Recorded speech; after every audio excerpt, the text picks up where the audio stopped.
Bien, bien. Vamos a comenzar hoy por trabajar en Danto el punto 1 que habla de la belleza y de la definición filosófica de arte.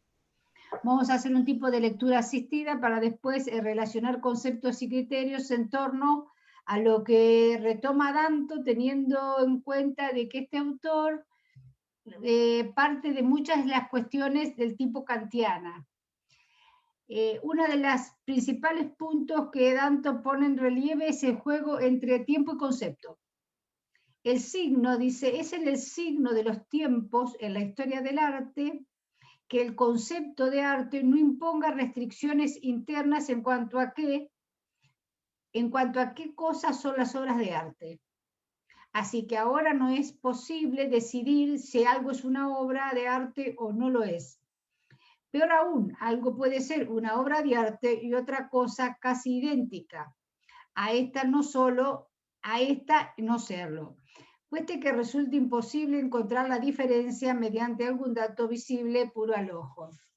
Hay un artículo que dice que un cuadro puede ser una magnífica obra de arte o puede ser un elemento para tapar un agujero en la puerta que le falta un vidrio. Lo que no implica que la cuestión de si algo es una obra de arte sea arbitraria, sucede simplemente que los criterios tradicionales han dejado de tener validez. Él va a poner el acento acá en el que la comprensión kantiana del arte, a partir de pensar la trascendencia del sujeto, teniendo como marco las categorías del entendimiento, no alcanzan para visualizar el arte de esta época, no alcanza para poner en palabras el arte de esta época. Una de las cuestiones que él retoma, que debe ser mediados de los 70, es la performance. Entonces, la performance quiebra no solo con la idea de arte, sino también con el tiempo del arte, porque pasa de ser la obra de arte de una cuestión estática, de una cuestión expresiva, puesta en un cuadro, a hacer algo en movimiento donde el mismo cuerpo se conforma en el soporte material de la obra. El cuerpo se hace obra, chicos. Entonces eso quiebra, porque antes el sujeto de kantiano estaba fuera de la obra y ahora está dentro de la obra, ¿sí? Antes las categorías del entendimiento permitían definir la obra y ahora las categorías del entendimiento no tienen ninguna validez y sí la tiene el espectador que completa la obra a partir de la comprensión crítica de lo que ésta expresa en ese breve tiempo de aparición. Él habla de las nuevas, del arte en Estados Unidos, los servicios. Lo que me interesa pensar es que él también retoma no solo la performance como una obra de arte plástico, sino también hace alusión a la música. Y los sonidos causados por un huracán, dice, en el exterior de la planta 91 de la torre, también puede ser un sonido recreado para artistas. Todo es posible. Estas son las cuestiones que me interesan de Danto, que queremos ver juntos. Todo es posible. Esto es absolutamente contrario a la percepción kantiana donde nada era posible más allá de la razón. Entonces, todo es posible. E incluso supera a Hegel. ¿Sí? Es decir, Hegel estaba atado al símbolo.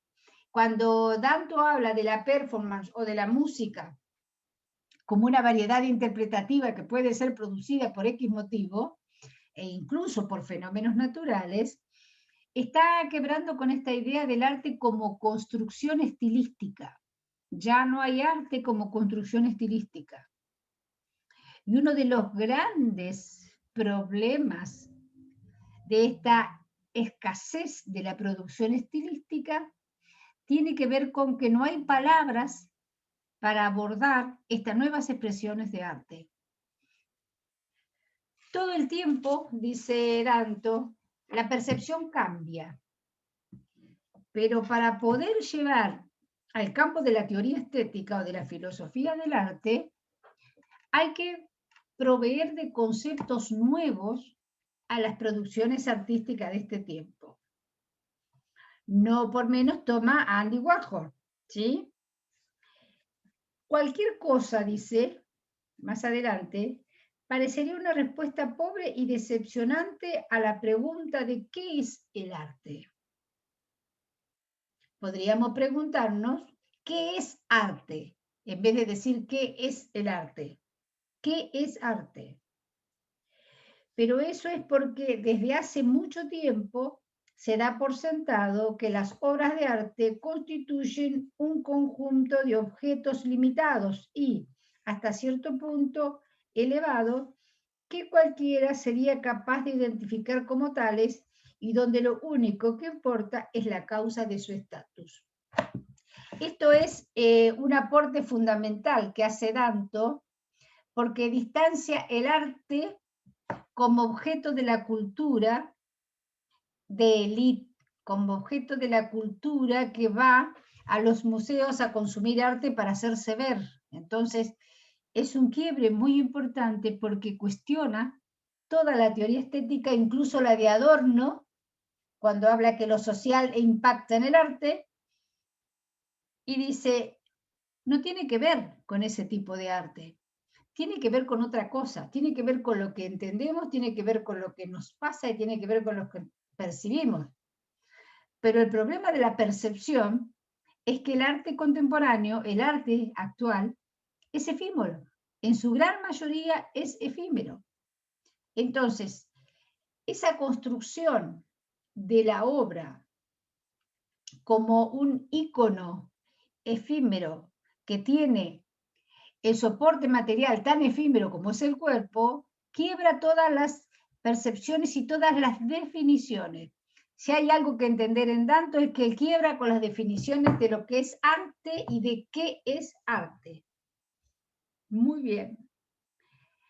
El signo de la contemporaneidad en la filosofía del arte es que una definición filosófica del arte tiene que ser consecuente con la apertura radical que se ha adueñado de este ámbito. Cuando digo de apertura radical es lo que yo recién mencionaba como un quiebre. Sigue siendo cierto que las obras de arte constituyen una serie limitada de objetos. La diferencia es que ya no resulta tan fácil identificarlos como tales, porque cualquier cosa imaginable puede ser una obra de arte. Y la razón, presten atención a esto, y la razón de su estatus ha dejado de ser cuestión de mero reconocimiento. Y acá se pasa del estatus del reconocimiento a la significación social del arte. Acá tenemos otro movimiento más, ¿sí? Un arte que no tiene significación social hoy pasa desapercibido. Bien. En nuestros días, dice, está clarísimo que algo puede parecerse en todo a una obra de arte sin serlo en absoluto. Esto difícilmente habría resultado concebible mucho antes de 1917, cuando Duchamp tenía a sus espaldas una obra compuesta de unos 14 ready-made, que era una rueda de bicicleta, una pala de nieve, etcétera, etcétera. ¿Qué dice Danto? Que ya no se construye en función del estatus, sino de la significación. Y cuando les decía recién yo, cuando uno ve una rueda de bicicleta, no piensa en el objeto rueda de bicicleta, sino piensa en el humano andando en esa bicicleta. Y la significación tiene que ver con la traslación del tiempo y de la idea a la obra. ¿Qué está haciendo? La está cargando de sentidos, chicos. En vez de cargarla de concepto, la está cargando de sentido. ¿Sí? Es un cambio muy importante el que produce. Bien. En la otra página, la 55, va a decir, en anteriores textos míos he hablado del actual estado de la cuestión, calificándolo de fin del arte. Caracterización que imagino que Adorno habría aceptado con la salvedad de que para él sería una expresión de desesperación cultural, mientras que lo único que yo quiero es decir que ahora ya podemos empezar a buscar una definición filosófica de arte sin esperar a ver qué más, en términos de objeto, va a depararnos la historia del arte. Esto, si uno se pone a analizarlo de una manera más profunda, vamos a ver el hecho de decir qué más nos puede deparar el arte es otra de las propuestas configurativas diferentes de Danto, porque está poniendo el azar y lo incierto. Ya no va a haber una planificación del arte desarrollada en función de que sea obra de arte, sino que ese objeto que se instala como arte va a tener una significación azarosa. Siempre va a dar lugar a algo más, ¿sí? Quiero saber si se entiende, chicos. Dado que cualquier cosa puede ser una obra de arte, el futuro bien podría depararnos sorpresas. Esto que le decía yo recién de lo incierto. En todo caso, no serán las sorpresas filosóficas. Una definición filosófica sostenible del arte deberá ser compatible con el tipo de arte que sea. ¿Sí? Entonces, filosofía del arte de la música, filosofía del arte de la plástica, filosofía del arte del teatro, es decir, lo que está diciendo es que no necesariamente tiene que haber una estética de cada disciplina, una teoría del arte de cada disciplina, sino que el arte en sí es arte, por más que el quiebre del tiempo haya transformado el arte. Una vez un crítico y se me recordó que una definición debe excluir algo, pero es obvio que una definición filosófica del arte abarca todas las obras de arte y solo a ellas. Excluye todo lo demás. Excluye, por ejemplo, los abrazos, los besos que los miembros de la praxis se dan expresando su afecto, sin implicarse en una performance artística. Acá tenemos otra buena expresión. Cuando vieron que yo les decía hoy, él recupera mucho el sentido, en el sentido de poner las palabras vinculadas a las personas. Un beso, una caricia o lo que fuera es una mostración afectiva cotidiana. No es una obra de arte, pero cuando hay dos cuerpos en una performance y estos se besan o se abrazan, esas muestras afectivas pasan a ser parte de la obra. Ya pierden su sentido como acto individual de afecto y pasan a darle una construcción de sentido a la obra. Sea el amor, sea el dolor, sea la tristeza, cualquiera de estas expresiones afectivas se van a ver de distinto lugar. ¿Sí? Muy Amelia, bien. ¿un ejemplo puede ser las obras de teatro o no? Sí, sí. Porque vos en una obra, ponele un cachetazo en una obra de teatro no es lo mismo que un cachetazo en cualquier circunstancia. Lo mismo el beso, lo mismo todo lo que tiene que ver con los vínculos con los otros, porque se supone, dice Danto, que en el escenario están actuadas. Muchas veces son reacciones comunes que siente el sujeto común en el escenario, pero como están en el escenario parecen parte de la obra. ¿Sí? Bien, bien, bien. Buena pregunta, Lucas. Bien. Voy a la otra página, porque hay cosas que me interesan y otras que no. Forzoso es reconocer que la filosofía y el arte de vanguardia compartieron en los años 60 gran número de actitudes. Uno de los objetivos del pop, por ejemplo, era ironizar sobre la distinción entre arte elevado y arte vulgar, entre la pintura glorificada de la anterior generación de artistas, expresionistas, abstracto y el imaginario popular de los cómics y de la publicidad. Pero hubo un esfuerzo análogo por parte de la filosofía analítica de superar las pretensiones de lo que podríamos llamar filosofía elevada, las cosmovisiones trágicas de los existencialistas o de los titanes metafísicos que planeaban sobre ellos. A través de una crítica de su lenguaje, acá volvemos a Habermas, ¿se acuerda? Cuando el lenguaje y el tiempo marcaron la crisis de la modernidad. Bueno, A ver. Su crítica del lenguaje basada en una confrontación con los niveles del discurso ordinario, donde uno sabe de qué está hablando, o de un discurso científico regido por estrictas consideraciones de verificabilidad y confirmabilidad. Resulta difícil no ver una equivalencia cultural entre la canonización del lenguaje, ¿sí?, y la canonización de las obras que Warhol pone en cuestión. Bien, esto que estaba leyendo último es en la página 57. Me interesa ver con ustedes en la página 59, dice, a ver, al final del párrafo, ustedes saben quién fue Wittgenstein, ¿verdad? El que decía que el lenguaje determina el mundo y no el mundo determina el lenguaje, primero, que era absolutamente abstracto, ¿sí? En el Tractatus.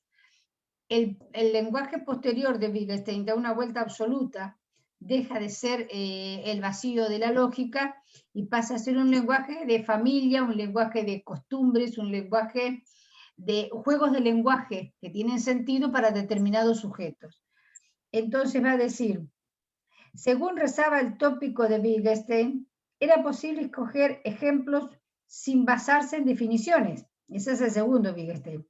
Así en el ejemplo que él hizo célebre, el de los juegos. A la hora de la verdad, sin embargo, no existe ningún criterio que permita distinguir un ready-made consistente en un cepillo metálico para perros de un cepillo metálico para perros, idéntico a este, y que en cambio no sea un ready-made ni tampoco una pintura. Es decir, ¿qué peso estético le pongo al objeto cuando lo miro? ¿Qué es lo que atraviesa al sujeto al observar ese objeto y ponerle un peso estético? Entonces, es decir, la filosofía analítica que estaba orientada a los criterios de verificabilidad, con el posicionamiento de los juegos del lenguaje que hace Wittgenstein y que retoma Danto para criticar el racionalismo kantiano, dice, eso ha perdido todo sentido.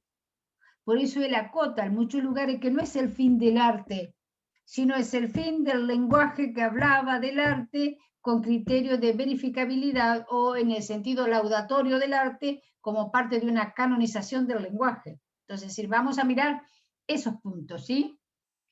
Bien, ¿tienen alguna pregunta, niños? Deben tener un montón, pero bueno, la que alcance. No, Wittgenstein, no sé si lo pronuncié bien. Sí. Todavía no lo vimos mucho. No sé si lo irán a ver. Es parte de la filosofía del lenguaje, porque junto con Frege crean el positivismo lógico. Pero sí, sí. Leímos el año pasado un texto que hablaba sobre él, pero no. Claro. Capaz que este año con el primer filosofía libro, del lenguaje capaz lo vemos más. es muy difícil porque cambia. Lo que quiero que entiendan es que toda la gente, todos los filósofos han tenido sus épocas, ¿sí? Como Heidegger, como todos. El hecho de primer Wittgenstein asociado al positivismo lógico lo que busca es vaciar de sentido material las palabras, las fórmulas, las oraciones. Entonces todo pasa a ser una constante lógica. ¿Se acuerdan? Si P entonces Q, si Q entonces R. Entonces no tenía contenido. Y lo que dicen los juegos de lenguaje, que en las palabras hay parecidos de familia que significan de una u otra determinada cuestión. Entonces, cuando está diciendo acá que yo puedo ver un cepillo para perro y un cepillo de acero igual y que le doy distinto peso estético a uno y al otro no, lo que está diciendo es que estoy asociando ese objeto con lo que porta de sentido para mirarlo desde otro lugar. Y eso requiere otro juego del lenguaje. Entonces, ¿qué manera puedo pensar estas cuestiones. Ah, me decís que no se conectó porque pensó que no teníamos clase. No, yo no dije eso nunca, me van a retar en el instituto. Entonces, ¿cómo hacemos para pensar estas cuestiones? Dice Danto. Bueno, hay que buscar más allá de los juegos del lenguaje de Wittgenstein un tipo de formulación abierta que dé lugar a todas las interpretaciones. Decide que entre, que falta. Muy bien. Que venga al favor. Te escucho. Que venga al favor.